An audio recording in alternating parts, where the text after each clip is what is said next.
ครูอนี่คือระเบียบของคนไทยนะนี่แหละคือสิ่งที่น้องนางจะต้องเรียนรู้เพราะว่ามาเรียนที่ประเทศไทยเนาะมีหลายๆอย่างที่ให้น้องค่อยๆเรียนรู้ว่าจะเป็นการไหว้หรือว่าการมีน้ำใจของคนไทยแม้แต่ทั้งความสะอาดเนี่ยคนหลายแต่ว่าพื้นบ่มีขยะเลย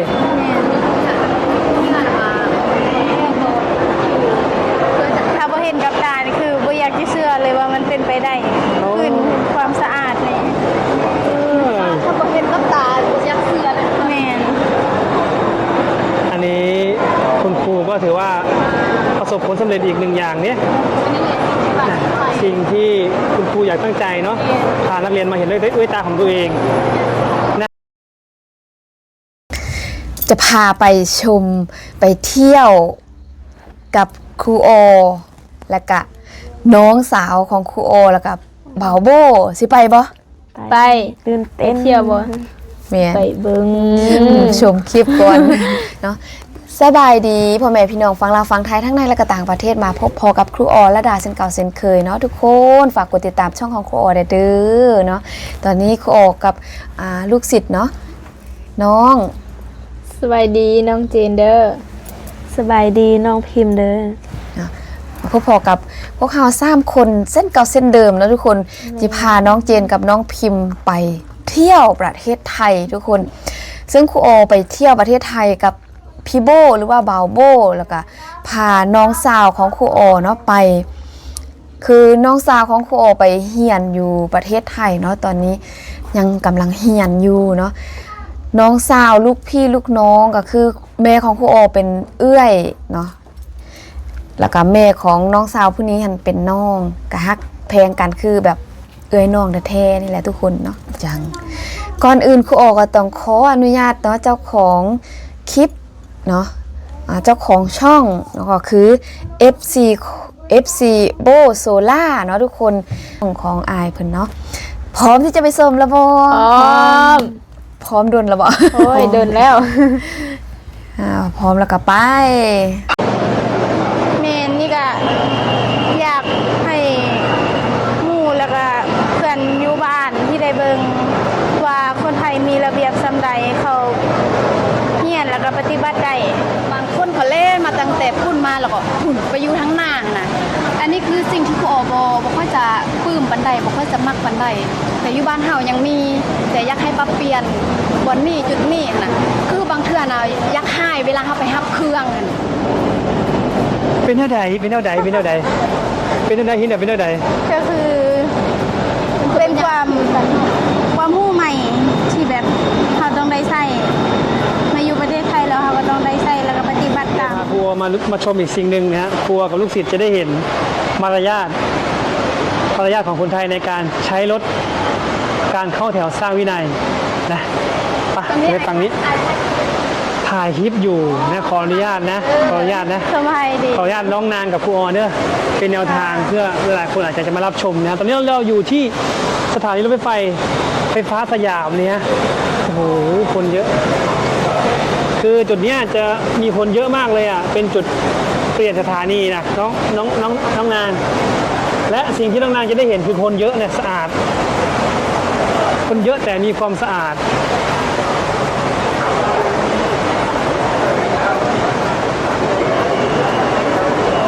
นี่ครัวมาชมสิ่งที่ครัวเห็นสิ่งนี้ป่ะนี่คือคนไทยจะยืนเข้าแถวนะคนไทยเขาจะยืนเข้าแถวเพราะฉะนั้นอยากให้ครูอสอนนักเรียนแล้วก็สอนน้องนางเห็นแล้วก็เรายืนหลบคน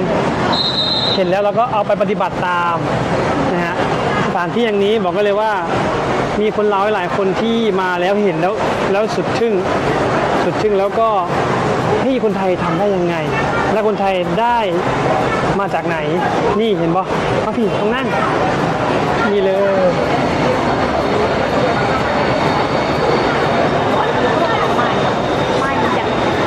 มาน้องๆอาจจะเท้าไปไหม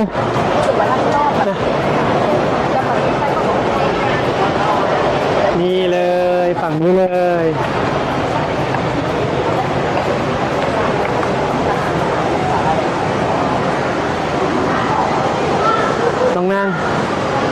แล้วเด้ย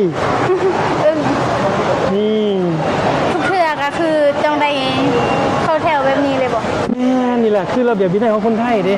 คนจะเข้าแถวแบบนี้เลยมั้ยพี่น้อง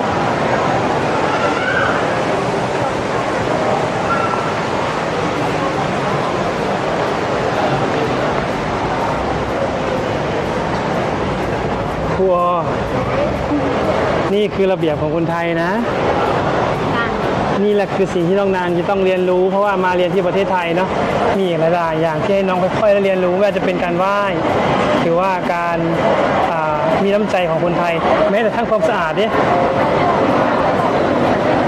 คนหลายแต่ว่าพื้นบ่มีขยะเลย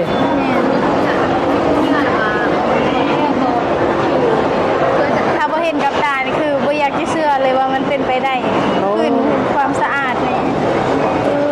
ถ้าบ่เห็นกับตาอยากเชื่อเลย แม่น อันนี้คุณครูก็ถือว่าประสบผลสำเร็จอีกหนึ่งอย่างเนี่ยสิ่งที่คุณครูอยากตั้งใจเนาะพานักเรียนมาเห็นด้วยตาของตัวเองนะดูแถวน้องนางดูแถวเนี่ยเห็นไหมคนไทยมันจะให้คนข้างในออกมาก่อนแล้วคนนอกค่อยเดินเข้าไปน้องนางได้เห็นแล้วได้เรียนรู้น้องนางคิดว่าดีบอ ดีแฮง แล้วตอนที่น้องนางเรียนอยู่ที่โรงเรียนอ่ะครูได้สอนบอ ก็สอนแต่ยังบ่ฮอดจุดนี้เขาสอนทีละขั้นตอนไปสอนเรื่องมารยาทแม่นบางสิ่งบางอย่างเขาบ่ได้สอนแต่อยู่หอนี่จะสอนหลายกว่าอยู่เรียนเรื่องมารยาท แต่บอปฏิบัติ สอนแล้วก็ต้องได้ปฏิบัติตามที่เขาสอนแม่นถ้าบ่ปฏิบัติก็คือถูกลงโทษ ลงโทษ ได้อนามัยก็คืออนามัยเซตบันไดแล้วก็กดดอกไม้เป็นบทลงโทษแม่ แต่ว่ามีหลายคนที่เข้าไปเที่ยวประเทศลาวคนเราประเทศลาวค่อนข้างที่จะไม่มีระเบียบเด้อันนี้ยอมรับบ่ ย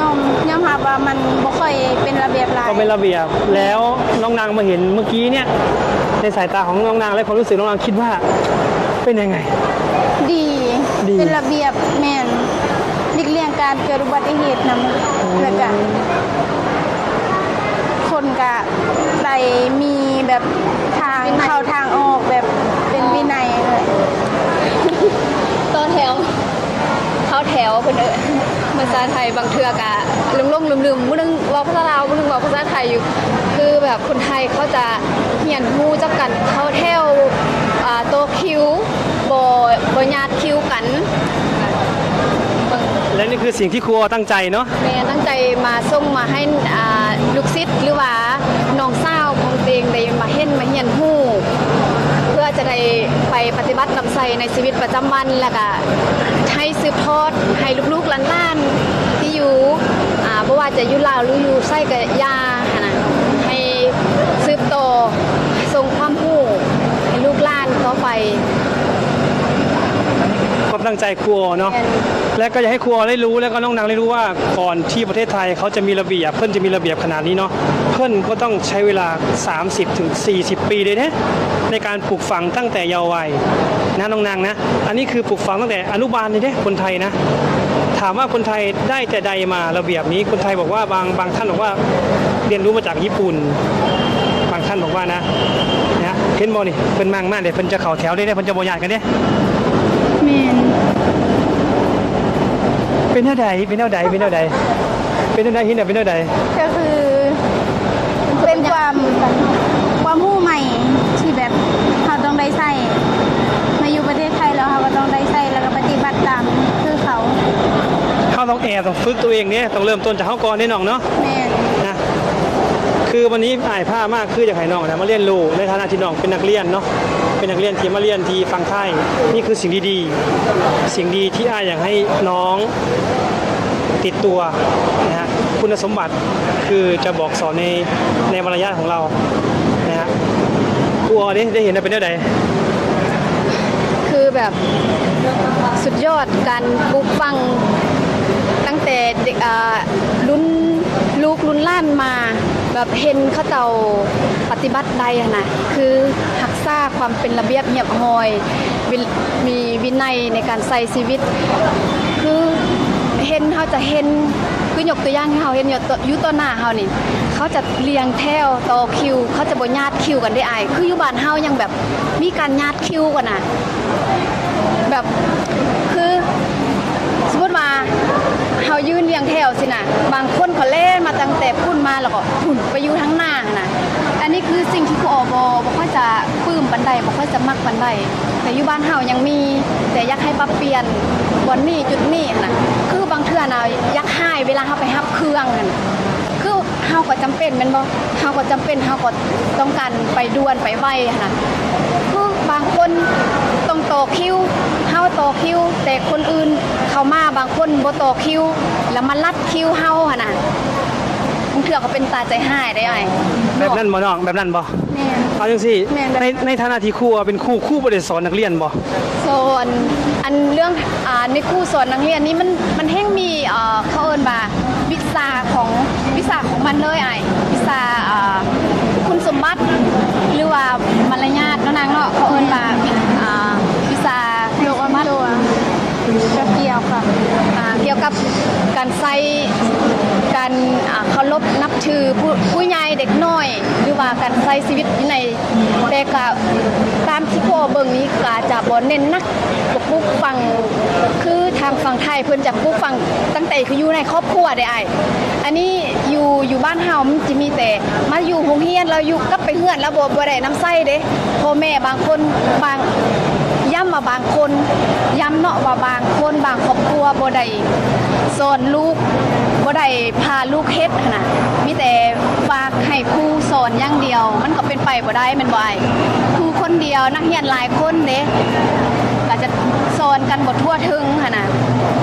อันนี้เป็นเรื่องจริงเป็นเรื่องจริงถ้าครูสอนแล้วนักเรียนไม่ปฏิบัติพ่อแม่ไม่คอยที่จะส่งการบ้านลูกไม่คอยที่จะสอนลูกเพิ่มเติมมันก็จะเป็นไปได้ยากครูก็เป็นอีกหนึ่งของเป็นอีกหนึ่งแนวทางในการสอนเนาะนะเดี๋ยวเขาจะเดินทางพวกลบน้อยเพื่อเขาจะเดินทางไปที่วางว่ากันแล้วกันเนาะเอาน้องนางสี่ให้มูเบิงในวันนี้คือระเบียบของคนไทยฝั่งนี้อ่ะ เมนนี่ก็อยากให้หมู่แล้วก็เพื่อนอยู่บ้านที่ได้เบิงว่าคนไทยมีระเบียบสำใดเขาเฮียนแล้วก็ปฏิบัติได้ มันก็เป็นสิ่งที่ดี อันนี้คือได้เห็นเต็มตาเลยเนาะ แม่น อันนี้คือสาวลาวหรือว่าน้องนักเรียนจากลาวน้องนางนั้นได้เห็นแล้วระเบียบของคนไทยเป็นแบบนี้นะครับคนไทยเคยสงสัยบ่ว่าคนไทยเพิ่นเรียนรู้มาแต่ใดมาเคยสงสัยบ่ สงสัย เอาถามคนไทยนะฮะถามคนไทย ฝากถามแม่ ครับ ฝากถามแม่อัน FC คนไทยเนาะเอื่อยว่าเขาเฮียนมาแต่ใสเฮียนอยู่เฮียนหรือว่าอยู่ครอบครัว โอเคเนาะก็ดีใจที่น้องก็ได้เรียน อยู่ข้างหน้าเฮา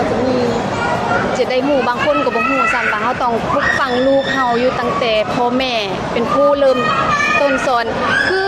เฮาสมมุติว่ามีลูก1 เดือน2 เดือนครบปีสินะถ้าพ่อแม่บ่สอนแล้วยังเขาเจ้ายังบ่ไปฮอดครูเท่าใดแม่น่ะถ้าพ่อแม่บ่สอนแล้วลูกก็จะบ่เฮ็ดบ่ได้หั่นน่ะคืออย่างเช่นสบายดีครูแม่นบ่ครูจะสอนนักเรียนก็สบายแต่ครูเวลาขึ้นห้อง แล้วเวลา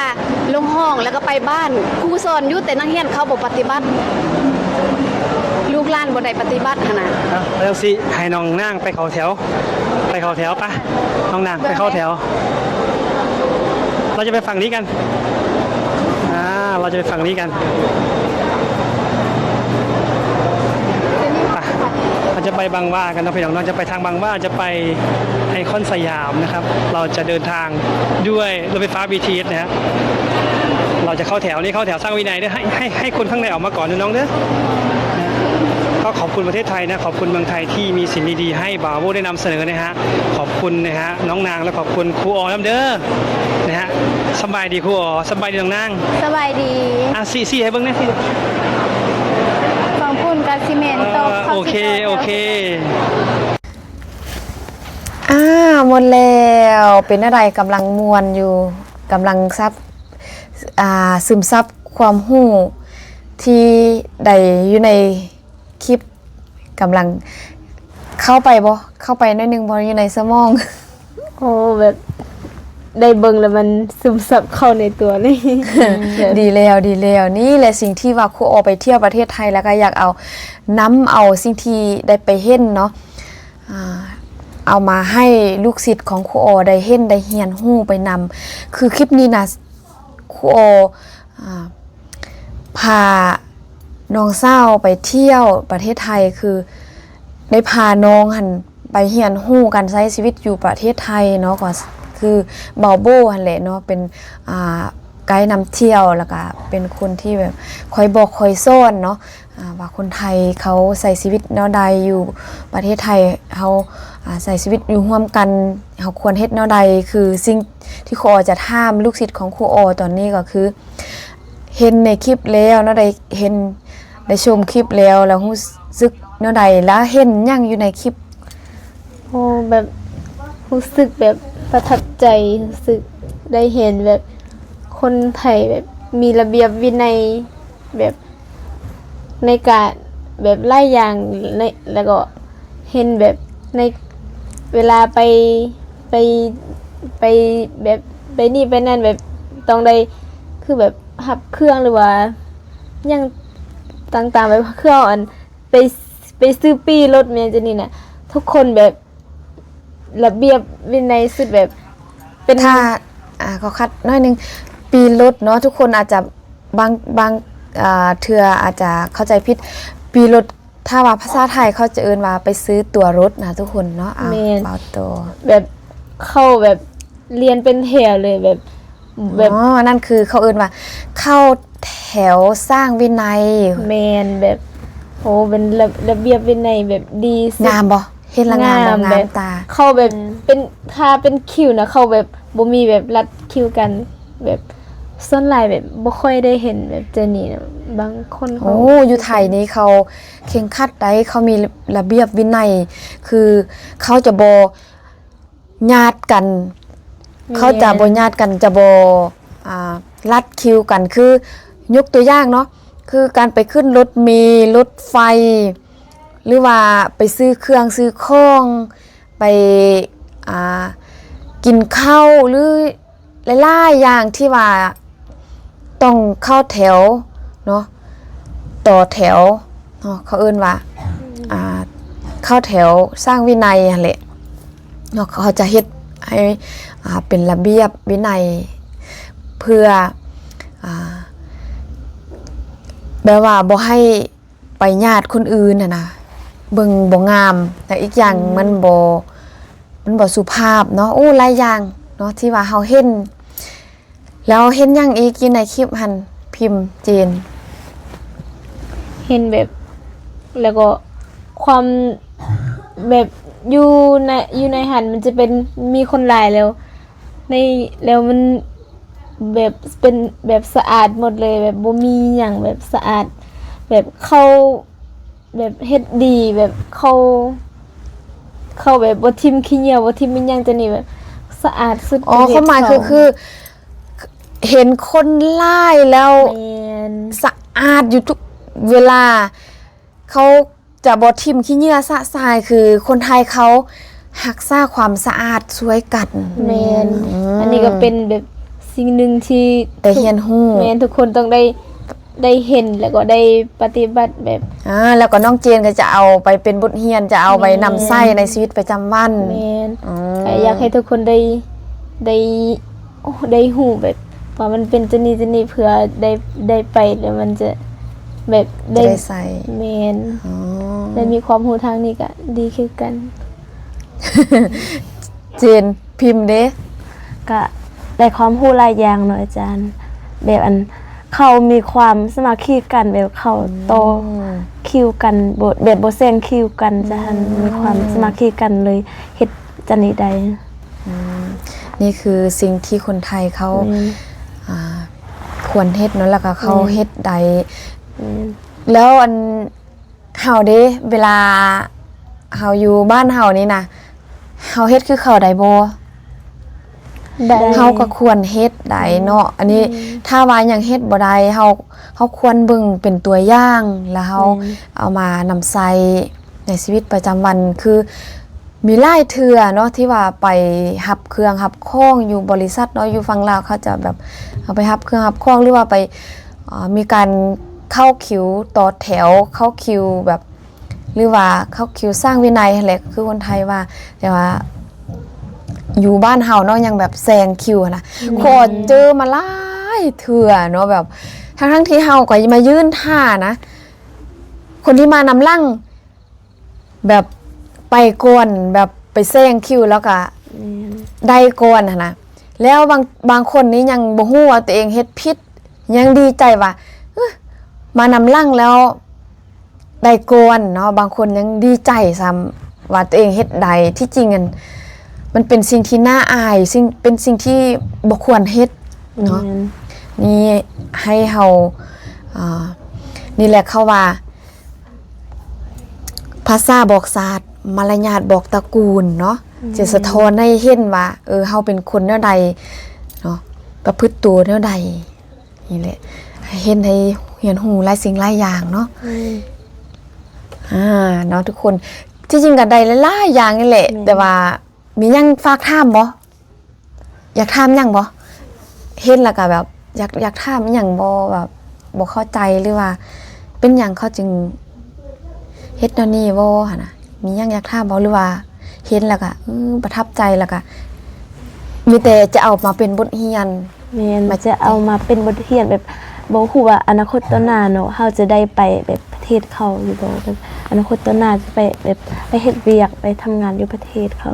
จะได้ปฏิบัตินำกันคือนางเนาะน้องสาวของครูโอได้ไปอยู่ประเทศไทยได้ไปเรียนอยู่ประเทศไทยครูโอก็ไปพาไปเบิ่งเนาะว่าเขาเฮ็ดแนวใดเฮาควรเฮ็ดแนวใดคือสิ่งสำคัญก็คือการยกมือไหว้สบายดีเนาะคือถ้าเป็นภาษาลาวเขาก็เอิ้นว่าสบายดีอะไรถ้าภาษาไทยเขาจะแยกผู้หญิงผู้ชายเนาะสวัสดีค่ะสวัสดีครับเนาะมีกับค่ะกับครับเนาะแล้วก็ถ้าว่าสิ่งสำคัญคือถ้าเว้านำคนไทยนะอันนี้สำคัญที่สุดก็คือเฮาว่าขอบใจแม่น่ะภาษาลาวเฮาว่าขอบใจแต่ภาษาไทยเขาถ้าเฮาเป็นผู้หญิงเขาจะว่าขอบคุณค่ะอันนี้เฮาเว้าเฮาใส่กับผู้ใหญ่แล้วก็ถ้าเป็นรุ่นเดียวกับเฮาหรือว่ารุ่นน้องเฮาจะว่าขอบใจก็ได้ขอบใจนะขอบใจนะคะแบบนี้ก็ได้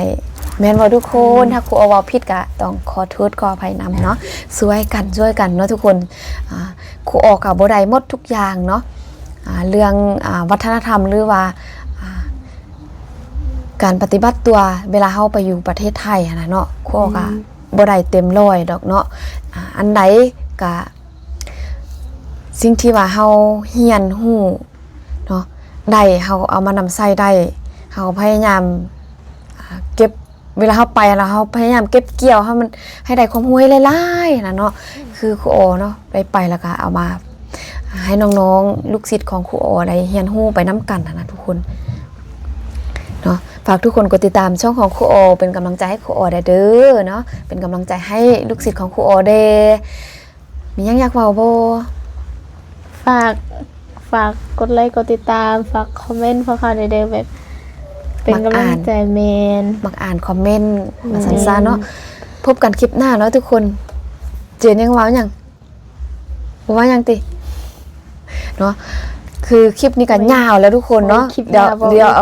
เอาไว้คลิปต่อไปเนาะจะพาหาตะก้าคำว่าสบายดีพบกันคลิปหน้าเด้อ